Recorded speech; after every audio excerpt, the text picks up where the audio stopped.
조선야화를 찾아주셔서 감사합니다. 구독과 좋아요, 알림 설정 부탁드립니다. 초겨울 찬 기운이 문틈으로 스며들 무렵 가난한 선비 최한수는 책상머리에 앉아 사서삼경을 외고 있었습니다. 허나 마음은 온통 책을 떠나 창호 밖에 앉은 어머니의 기침 소리에 붙잡혀 있었습니다. 노모의 기침은 하루가 멀다 하고 잦아졌고 땔감이며 약초조차 감당이 어려운 살림에 그날도 아우는 동네 방앗간으로 품팔이를 나간 참이었습니다. 마침 그때 바깥에서 발자국 소리가 들렸습니다. 한수를 오래도록 알고 지낸 벗 덕수가 사랑채 쪽으로 발걸음을 옮기고 있었지요. 이복의 한수, 집에 있는가? 덕수는 포목점과 소금 창고를 거느린 장사치로 지금은 고을에서 제일 가는 돈직이라 불리는 인물이었지요.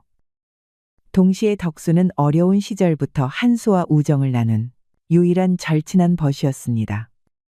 또 글만 파느라 눈이 휘었구나. 내가 글 읽는 것 외에는 할 수 있는 일이 뭐가 있겠는가? 그나저나 아침부터 무슨 일로 찾아왔나? 잠깐 이야기 좀 합세. 덕수는 조심스레 문턱을 넘으며 자리를 잡았습니다. 두 사람은 마주 앉았지만 한동안 말이 없었습니다. 이에 한수는 찬물을 데우기 시작했고 덕수는 손에 들고 있던 작은 보퉁이를 슬그머니 내려놓았지요. 보퉁이 속에는 곶감 2개와 계피를 조금 말린 것이 들어 있었습니다.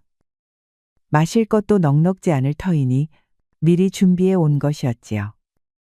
이 귀한 걸 어찌 또 챙겨왔는가? 몸이 허한 어머님께 드리게. 날도 추워지는데 속이라도 덮여드려야 하지 않겠는가? 아니면 밖에서 고생하는 아우님에게라도 주던가.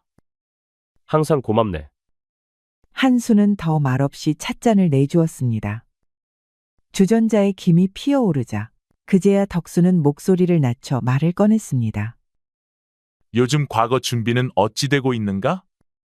아는 대로 외우고 외운 대로 잊고 있지. 언제나 그 자리일세. 그렇겠지. 하기사 이 동네서 너만큼 꼿꼿한 선비도 드물지. 허나 세상이라는 게 늘 정직한 자에게만 자리를 내어주는 건 아니 것 같아. 최선비는 말없이 찻잔을 들어 입을 축였습니다. 덕수는 한참을 머뭇거리다 허리춤에서 봉한 서찰 하나를 꺼내었습니다. 이걸 자네에게 내밀기까지 내 속이 여간 타지 않았네. 허나 자네라면 그 뜻을 가벼이 보진 않으리라 믿네. 이게 뭔가? 아주 꼼꼼하게도 싸맸구만. 미리 말해두지만 돈을 빌려주는 거라면 필요 없네. 친구 사이에 금전이 오가면 기필코 어긋나게 마련일세. 자네 마음만은 고맙게 받겠네. 아닐세. 돈이 아니야. 어쩌면 그보다 더 무거운 것일 수도 있지. 일단 조용히 하고 펴서 읽어보게나. 최선비는 덕수의 손에서 서찰을 받아 조심스레 봉을 풀고 서찰을 펼쳤습니다. 서찰에는 문장 형식으로 정리된 글귀 몇 줄과 함께 시국론이며 유교 경전에 대한 물음이 눈에 들어왔습니다. 최선비는 눈을 가늘게 뜨고 그중 한 구절을 천천히 읽었습니다. 이건 설마 아니겠지? 오는 대과에 출제될 문제 중 하나라네. 아직 정식으로 정해지진 않았지만 이번에 시관으로 들어간 자가 흘린 내용이라 하더라. 내용은 틀림없네. 자네, 이게 무슨 짓인지 알고는 있는가? 알고 말고 법도에 어긋나는 일이지. 허나 나 같은 장사치야 그런 것 따위 중요치 않네. 다만 근면성실하고 재능까지 넘치는 내 절친한 벗이 이렇게 고생만 하면서 정작 기회를 얻지 못하는 것이 마음에 걸리네. 보게, 내 살면서 자네처럼 선비다운 선비는 본 적 없네. 그렇다면 자네 같은 사람이 벼슬을 받아야지 않겠나? 최선비는 한동안 아무 말 없이 서찰을 들여다보았습니다. 접어놓은 종이 위에 그의 시선이 오래도록 머물렀지요. 그 틈을 타바람이 창호 틈새를 흔들고 방 안은 일순 썰렁한 침묵에 잠겼습니다. 한 글자 한 문장도 내 손으로 짓지 않았는데 그걸 100개 적어 관문을 통과하면 내가 나를 속이고 세상을 속이는 일이 아니겠는가? 그렇다면 자네의 어머님은 양심만으로 따뜻한 밥을 지을 수 있겠나? 자네의 글 공부가 아오의 허기를 막아줄 수 있겠나? 최선비는 말없이 창밖을 바라보았습니다. 기와조차 없는 지붕 끝에서 얇게 걸린 해가 초가 마당을 비추고 있었습니다. 그 빛 아래에선 아침 일찍 품팔이에 나섰던 아오가 떼어진 집신을 끌며 돌아오는 모습이 어른거렸습니다. 서찰 두고 가게. 잘 생각했네. 그래 복불복지라고. 한번 놓친 행운은 다시 얻기 어렵지 않나. 이것이 기회라면 잡아야겠지. 덕수는 고개를 끄덕이며 서찰을 바닥에 내려놓았습니다. 방 안엔 식은 찬물만이 묵묵히 식탁 위에 놓여 있었습니다. 덕수가 조용히 대문을 나서고 최선비는 문 안에 홀로 남았습니다. 책상머리에 돌아와 앉았지만 글줄은 눈에 들어오지 않았습니다. 최선비는 등불 아래에서 서찰을 펴고 한 줄 한 줄 눈으로 더듬었습니다. 이윽고 새벽이 가까워졌고 최선비는 결국 서찰 속 문제를 달달 외운 후 답안 초고를 미리 써내려갔습니다. 그날 밤을 끝으로 최선비는 더 이상 서찰을 펴보지 않았습니다. 밤마다 침상을 뒤척이며 마음을 다잡아 새벽마다 답안 초고를 외며 붓을 들었습니다. 그로부터 며칠 뒤 대과를 보기 위해 한양으로 길을 나섰습니다. 시험날 아침 최선비는 시험장에 들어섰습니다. 수험생들의 붓소리 사이로 최선비는 서찰에서 본 문장을 떠올리며 망설임 없이 붓을 달리기 시작했습니다. 양심이 목울대를 눌렀지만 가문의 생계를 떠올릴 때마다 다시 붓끝에 힘이 들어갔습니다. 과거를 치른 뒤 최선비는 며칠을 누운 듯 알았습니다. 그리고 합격자 발표날 최한수 이름 석자가 붙어 있는 것을 확인했습니다. 최선비의 합격 소식에 고을은 떠들썩해졌습니다. 덕수는 발벗고 나서 마을 사람들을 모으고 잔치상을 벌였습니다. 장터 골목마다 북소리가 울리고 아이들은 인절미를 손에 쥔 채 뛰어다녔습니다. 최선비는 잔치 자리에 나와 조용히 웃으며 인사를 받았지만 그야말로 좌불안석이었습니다. 부정행위로 과거에 합격하였다는 사실이 심장을 무겁게 짓눌렀지요. 그런데 잔치가 무르익을 무렵 화려한 안상이 도착하였습니다. 기녀들이 앞서가고 그 뒤로 다나한 여인이 걸음을 옮기고 있었지요. 고을 원님의 외조카로 한양 명문가의 따님이라 알려진 수련이라는 여인이었습니다. 수련낭자는 화려한 장신구 하나 없었으나 하늘빛 비단 저고리와 백옥 같은 얼굴만으로도 잔치자리를 수경케 하였지요. 저 낭자는 수령 영감댁 외조카라지? 듣자니 시강원에서 글을 익히셨다던데. 허, 역시 품새부터 다르구먼. 최선비는 불편했던 마음이 수련낭자를 보는 순간 씻은 듯 사라졌습니다. 어찌나 아름답고 기품 넘치는지 걱정과 불안을 모두 까맣게 잊어버리고 만 것이죠. 수련낭자는 조용히 상석에 앉아 최선비와 덕수를 향해 가볍게 예를 올렸습니다. 과거 급제 진심으로 축하드립니다. 겹경사로구려. 내 친우의 과거급제뿐만 아니라 우리 귀하디 귀하나 씨를 뵙게 되다니 말이오. 수련낭자는 빙그레 웃었지만 눈길은 어느새 조용히 잔을 내리던 최선비에게 닿아 있었습니다. 잔치상이 거치고 수련낭자는 잠시 바람을 쐬고자 마을 뒤편 연못가를 거닐었습니다. 그 뒤를 따라 최선비와 덕수가 조심스레 발을 옮겼지요. 셋은 잔치자리에서 매우 친해져서 이렇게 거리낌 없이 대화를 주고받는 사이가 되었습니다. 낭자의 말씀 중 경세제민이란 구절이 마음에 남았습니다. 글을 익히는 것도 결국은 백성을 이롭게 하기 위함이지요. 선비님의 뜻이 참으로 고드시옵니다. 학문이란 마땅히 사람을 위한 것이어야겠지요. 그 말에 최선비는 말없이 고개를 숙였고 수련낭자는 손에 쥔 부채로 얼굴을 가리며 빙긋이 웃었습니다. 덕수는 그 옆에서 입을 다물고 있다가 갑자기 품에서 작은 병 하나를 꺼냈지요. 한양 사대문 안에서도 구하기 어려운 향수입니다. 예서 나는 들꽃으로 직접 뽑은 것이니 낭자께서 거절하지 않으신다면 작은 선물로 드리고 싶소이다.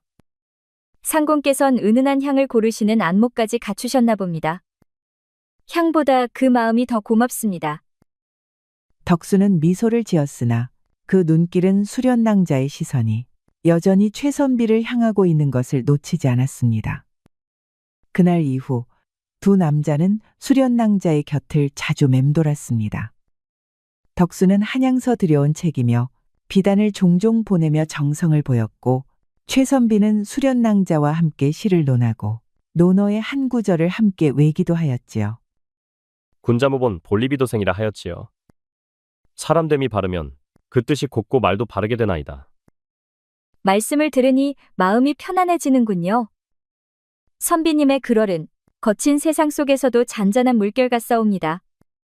그 말에 최선비는 얼굴을 붉혔고 멀찍이 지켜보던 덕수는 자기도 모르게 단단히 입술을 깨물었습니다.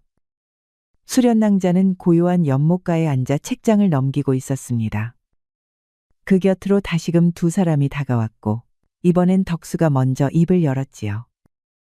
혹여 한양에 계실 적 누가 구원한 적은 없었는지요? 여러 제의가 있었으나 다 거절하였지요. 벼슬이나 재물보다 마음을 아끼는 사람을 찾고 싶었습니다. 그 대답에 덕수는 말문이 막히고 말았습니다. 문득 자신의 말이 가벼웠음을 깨달았고 부끄러움을 감추려 웃어보았으나 입꼬리는 어색하게 떨렸습니다. 그런 뜻을 품은 분이라면 곁에 있는 이들 중에도 마음을 나눌 사람이 있지 않겠습니까? 복불복질하여 사람은 복이 찾아오면 그 복을 잡아야 합니다. 수련낭자는 대답하지 않았으나 책장을 덮은 뒤 연못 쪽으로 시선을 돌렸습니다. 잔잔한 물결 위로 버드림 몇 장이 떠다니고 있었지요. 잠시 침묵이 흐른 끝에 그녀가 조용히 입을 열었습니다. 그 말씀 마음에 새기겠습니다. 말끝은 짧았으나 그 말 속엔 알 수 없는 떨림이 담겨 있었습니다. 최선비는 가볍게 고개를 숙였고 그 옆에서 덕수는 두 손을 뒤로 모은 채 먼 산을 바라볼 뿐이었습니다. 그날 저녁 수련낭자는 몸이 피곤하다며 먼저 자리를 물었습니다. 그 뒷모습을 끝까지 바라보던 두 남자는 서로 아무 말 없이 한참을 그 자리에 서 있었지요. 그러다 끝내 덕수가 먼저 돌아섰고 최선비는 조용히 허공을 바라보며 가슴속에 일렁이는 무엇을 눌러 앉혔습니다. 하루는 최선비가 수련낭자를 직접 찾아왔습니다. 최선비는 그리고는 품에서 무언가를 꺼내었습니다. 그것은 조각 없는 청옥가락지였습니다. 이 옥은 제 조부께서 본래 전날 조목께 끼워드렸다고 합니다. 아버지께서는 전란 중에 돌아가셨고 어머니는 그것을 제게 물려주셨습니다. 가문이 기울어도 이 하나만은 끝까지 간직하였지요. 최선비는 잠시 숨을 골랐습니다. 그리고는 옷가락지를 두 손에 올려 수련낭자에게 바쳤습니다. 이제 낭자께 드리고 싶습니다. 저의 모든 것을 함께 맡기고 싶습니다. 수련낭자는 말을 잇지 못한 채 두 손을 모아 가락지를 받았습니다.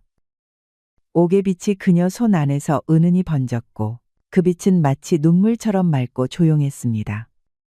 수련낭자는 대답 대신 옷가락지를 수줍게 받아들이며 고개를 끄덕였습니다. 헌데 이 광경을 몰래 숨어서 지켜보는 이가 있었으니 바로 덕수였습니다. 덕수 역시 손에 무언가를 들고 있었습니다. 보자기 안에는 자수 놓은 손수건과 진주 한 알이 담겨 있었습니다. 덕수는 숨어서 두 사람의 모습을 보았습니다. 그리고 아무 말 없이 발길을 돌렸습니다. 수련낭자 댁에는 혼담을 알리는 붉은 기별이 붙었습니다. 바로 최선비와 수련낭자의 혼인이었습니다. 고을 사람들은 기뻐했고 덕수는 상공으로서 첫손에 축하를 올렸습니다. 경사로 그려 친구. 이제 곧 홀레니 준비는 내가 맡겠네. 마을 사람들 모두 불러 모으겠어. 드디어 고생 끝에 낙이 오는구나. 이게 모두 자네 덕일세. 진심으로 축하해줘서 고맙네. 절친이 결혼을 하는데 당연한 것 아닌가? 부디 행복하길 빌겠네. 덕수는 호탕하게 웃으며 최선비의 어깨를 두드렸습니다. 허나 그렇게 말하는 덕수의 마음은 마치 피를 토하는 심정이었습니다. 그날 덕수가 먼저 수련낭자에게 진실된 마음을 고백하였으면, 그러기만 했다면 어떻게 바뀌었을까요? 그날 밤 덕수는 혼자서 술을 들이켰습니다. 방 한켠에는 찢겨진 진주 보자기가 널브러져 있었습니다. 이후 최선비는 새로 부임한 감사의 특별 청거로 좌랑 벼슬을 제수받아 한양으로 떠나게 되었습니다. 고을은 또 한 번 떠들썩했고 혼례도 앞당겨 치르기로 하였지요. 최선비는 점점 더 높이 오르고 있었습니다. 이번에도 덕수는 최선비를 축하해 줬지만 그 눈빛 속엔 출세하여서 승승장구하고 먼저 여인의 마음을 얻은 벗에 대한 질투와 분노가 분명히 어리고 있었습니다. 어느 깊은 밤 덕수는 홀로 술을 들이켰습니다. 요 근래 뒤틀린 마음 때문에 홀로 술을 켜는 날이 잦아졌습니다. 엉망으로 취한 덕수는 홀린 듯 혼잣말을 중얼거렸습니다. 내가 먼저였는데. 내가 먼저였자는가. 그 순간 덕수의 표정이 일그러졌습니다. 억지로 삼켰던 분노가 입가로 피어올랐고 그 눈빛에는 오래 눌러둔 질투와 모멸감이 서리발처럼 드러났습니다. 덕수는 곧장 서랍 깊은 곳에서 오래된 서찰 하나를 꺼내었습니다. 바로 자신이 예전에 최선비에게 건넸던 출제 예상 문제가 적힌 부정 서찰이었지요.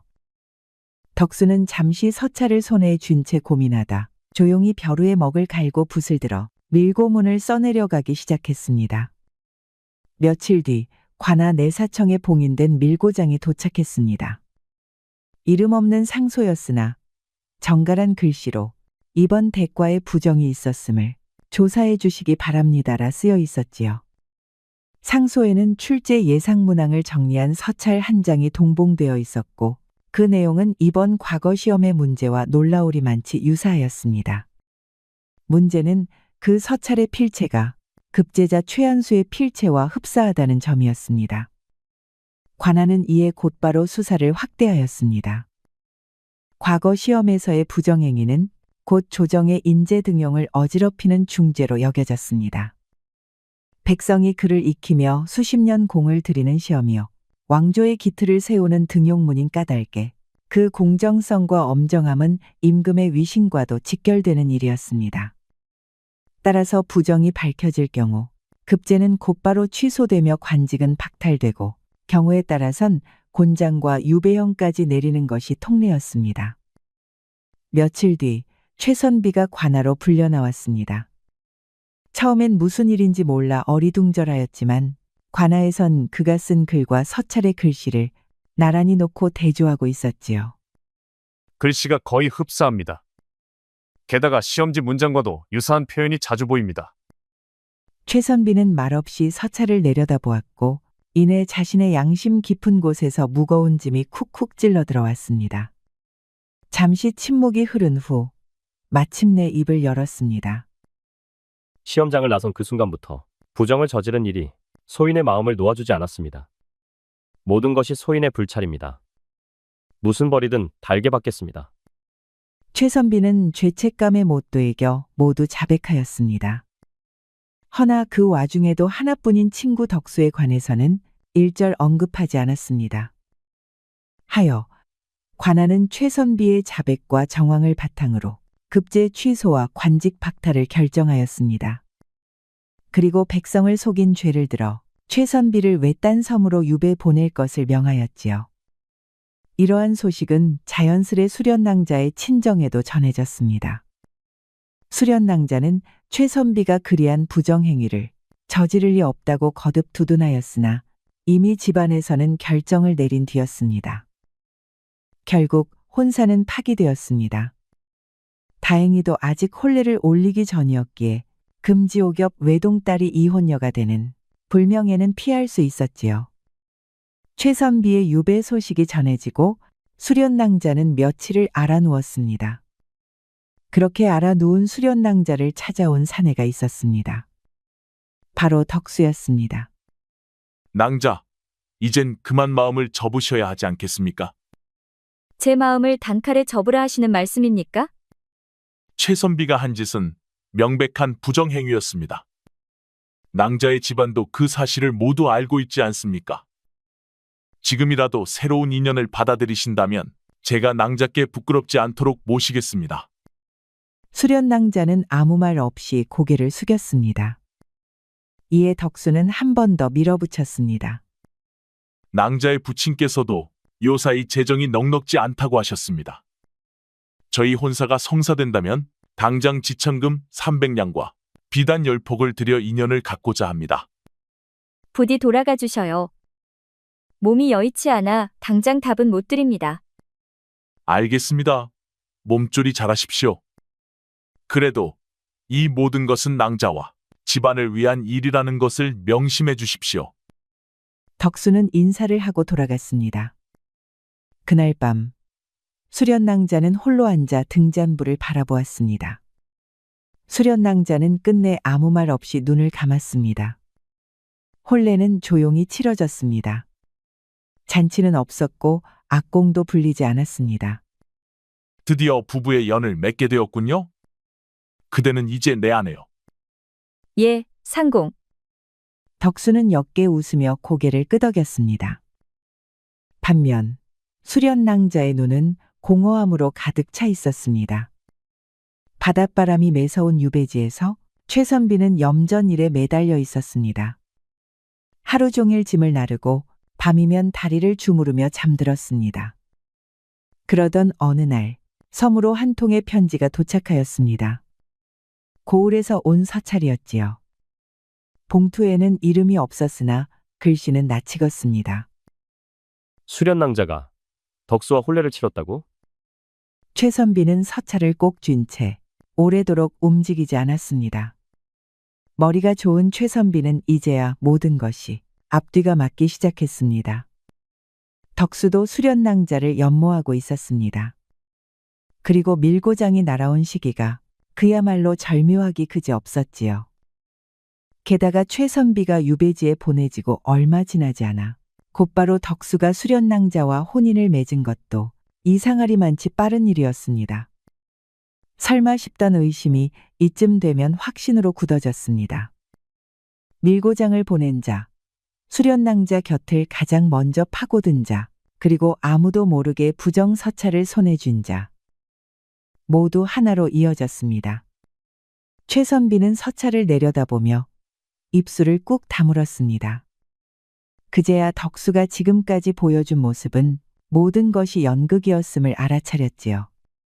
믿었던 벗의 이름이 가슴 속에서 서서히 지워지고 그 자리에 배신과 분노가 차오르기 시작했습니다.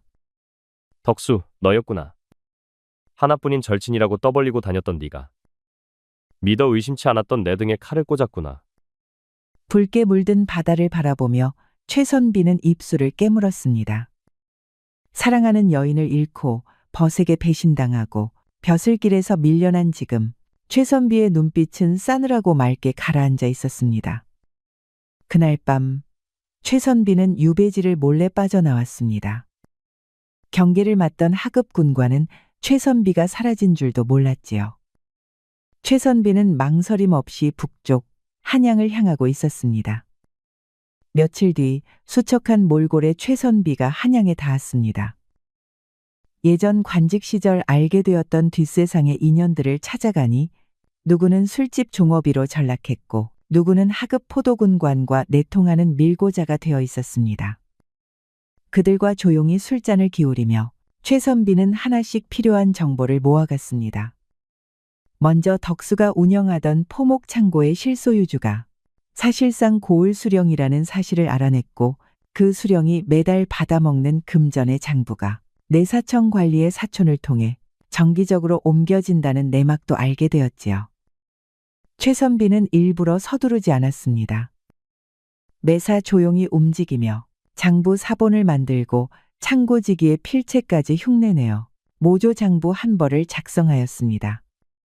봄이 들자 고을 장터에선 괴이한 소문이 돌기 시작했습니다.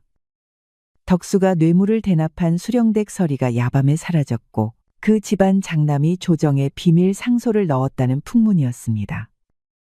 이어 엿새 뒤 감사의 명을 받은 종사가 고을에 당도하였고 포목창고와 소금터에 관인을 찍고 봉인하였습니다. 아니, 이건 무슨 짓이오? 어명이라면 증표를 보여주시오. 상공, 조정의 밀서가 도착했어. 고을 수령과 내통하여 세금을 축냈다는 내용이지. 고을 사람들이야 상공을 잘 알지 않겠소. 진실은 장부가 말해줄 것이외다.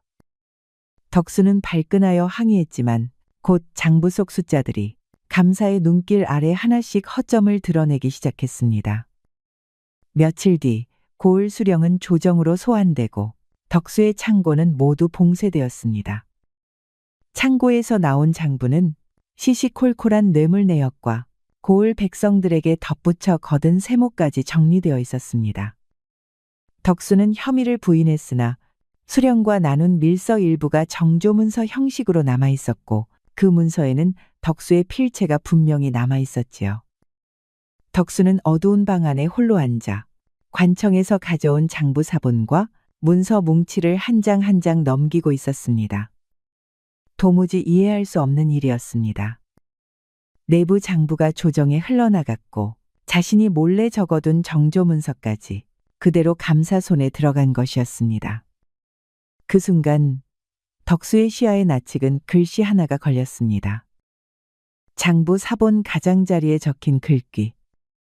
복불복지. 한번 떠난 복은 다시 오지 않는다. 예전 최선비가 습관처럼 내뱉던 말이었습니다. 이윽고 장부 말미, 창고직이라 적힌 서명 옆에 글씨체까지 누군가를 너무 닮아 있었지요. 장부를 손에 넣을 수 있는 자, 필체를 흉내낼 수 있는 자, 그리고 조정에 밀서를 보낼 만한 인연을 지닌 자. 최한수, 그놈이었구나. 내 놈이 내게 복수를 하려는 거야. 이 미친놈, 아무리 그렇다 하여도 이런 식으로. 덕수는 책상을 내리치고 일어났습니다. 입술이 파르르 떨렸고 숨소리는 거칠게 끓었습니다. 유배지에서 죽은 줄 알았건만. 내가 손 내밀어 끌어준 놈이. 이놈이 내 목줄을 물어뜯는구나. 분노는 몸을 가누지 못할 만큼 격했고 덕수는 그 길로 사람을 시켜 최선비를 찾게 하였으나 최선비는 이미 자취를 감추고 꽁꽁 숨어서 찾기 어려웠습니다. 장대비가 장지문을 두드리던 밤이었습니다.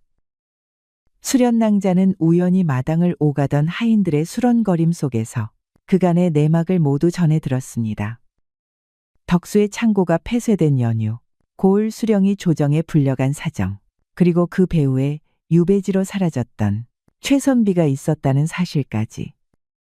그 자리에 선 채 한참을 움직이지 못하던 수련낭자는 말없이 방으로 들어가 낡은 목함을 열었습니다. 그 안엔 오래도록 고이 간직하던 옷가락지가 들어 있었지요. 최선비가 혼례를 앞두고 손수 건넸던 진심의 징표라 믿었던 물건이었습니다. 수련낭자는 그것을 손에 쥔 채 창밖을 바라보았습니다. 쏟아지는 장맛비 너머 희미한 등불 아래로 연못이 번지고 그 물결 위로 두 남자의 얼굴이 번갈아 떠올랐다 사라졌습니다. 한 사람은 거짓으로, 다른 한 사람은 증오로 마음을 뒤틀었고 결국 둘 다 더 이상 예전의 사람이 아니게 되었지요. 수련은 자신이 사랑했던 이들이 벗과 벗이 아닌 적과 적, 괴물과 괴물이 되어버린 현실을 바라보며 조용히 자리에 누웠습니다. 창가에 사약을 올려둔 쟁반이 놓였고 수련낭자는 아무 말 없이 잔을 들어 입에 댔습니다. 돌이킬 수 없는 모든 것들 앞에서 담담히 눈을 감았습니다. 그날 밤 수련낭자는 다시는 눈을 뜨지 않았습니다. 다음 날 아침 수련낭자의 손엔 가늘게 금이 간 옷가락지가 조용히 쥐어져 있었지요. 그렇게 수련낭자가 다시는 눈을 뜨지 못한 채 발견된 날, 집안은 순식간에 곡성이 터졌습니다. 정갈이 정리된 방 안엔 사약이 담겼던 잔 하나와 가늘게 금이 간 옷가락지가 남아 있었습니다. 그 옆엔 수련낭자가 생전 사용하던 붓과 시첩, 작은 상자 안에는 정성스레 접힌 비단 손수건이 놓여 있었지요. 장례는 사흘 뒤 조용히 치러졌습니다. 빈소 한켠에는 수련낭자가 쓰던 작은 화장함과 어릴 적 쓰던 비단베개, 고운 수의 자수가 올려졌습니다. 마을 여인들은 돌아가며 상복을 입고 곡을 했고 수련의 모치는 말없이 문 밖을 내려다본 채 눈물만 훔쳤습니다. 그날 오후 풍문을 들은 최선비가 황급히 빈소에 도착하였습니다. 짐승처럼 숨을 몰아쉬며 상가문을 밀고 들어섰지요. 초췌한 몰골에 누더기 중처럼 몸을 가린 채 바닥에 무릎을 꿇고 아무 말 없이 곡을 올렸습니다. 그 눈엔 후회와 비탄이 엉겨붙어 있었습니다. 덕수는 빈소 곁 장독대 옆에 혼자 앉아 술병을 붙잡고 있었습니다. 며칠째 곡기를 끊은 채 입가에선 술 냄새가 배어나왔지요. 한참을 말없이 서 있던 최선비가 그 곁에 조용히 다가가 앉았습니다. 두 사람은 마주보지도 않은 채 오직 장독대 위로 뜨는 달빛만 바라보았습니다. 긴 침묵 끝에 최선비가 입을 열었습니다. 내 이름도 글도 다 내다버리겠다. 다시는 세상 일에 발 담그지 않을 거다. 나는 죄인이야. 양심을 버린 죄, 사람을 원망한 죄, 사람이기를 저버린 죄. 평생 속죄하며 살겠다. 미안했다. 덕수는 대답하지 않았습니다. 다만 고개를 깊숙이 숙인 채 무릎 위에 쥔 술병만 꼭 움켜쥐었습니다. 두 사람 사이엔 다시 긴 침묵이 흘렀고 그날 밤 둘은 끝내 단 한마디 말도 없이 자리에서 일어났습니다. 장터 한켠 먼지 쌓인 행랑 밑에서 누더기 옷차림의 사내가 천조각을 깁고 있었습니다. 한때 고을을 쥐락펴락하던 상공이었던 덕수였으나 이제는 이름도 얼굴도 버린 채 떠돌이 장사꾼이 되어 지나는 행인들의 발걸음 속에서 묵묵히 하루를 때우고 있었습니다. 한편 깊은 산중 승림 한 명이 비지를 멈추고 하늘을 바라보았습니다. 바로 최한수였습니다. 스님이 된 한수는 더는 붓을 들지 않았고 이름도 버리고 미련도 버렸습니다. 아침마다 물을 깃고 나무를 하며 속세와 등진 하루하루를 살아가고 있었습니다. 한수의 법호는 아무도 몰랐습니다. 사람들은 그저 그를 무건승이라 불렀을 뿐입니다. 금강경에 따르면 일체유의법 여몽환 포영, 여로 여겨전 응자겨시관이라 하여 세상의 모든 인연과 일은 꿈처럼 물거품처럼 그림자처럼 사라지는 것. 그것이 사랑이든 우정이든 복수이든 마찬가지이다라고 합니다. 사람의 정은 깊으되 한번 어그러진 마음은 다시 되돌릴 수 없습니다. 그러하니 벗을 벗으로 지키고 사랑을 사랑으로 품을 줄 아는 자만이 참으로 귀한 사람일 것입니다. 우리 이야기가 여러분들에게 조금이나마 재미를 선사할 수 있기를 바랍니다. 다른 재미있는 영상도 많으니 즐겁게 봐주세요. 그럼 여러분 모두 행복하고 즐거운 시간 되세요. 우리 이야기가 여러분들에게 조금이나마 재미를 선사할 수 있기를 바랍니다. 다른 재미있는 영상도 많으니 즐겁게 봐주세요. 그럼 여러분 모두 행복하고 즐거운 시간 되세요.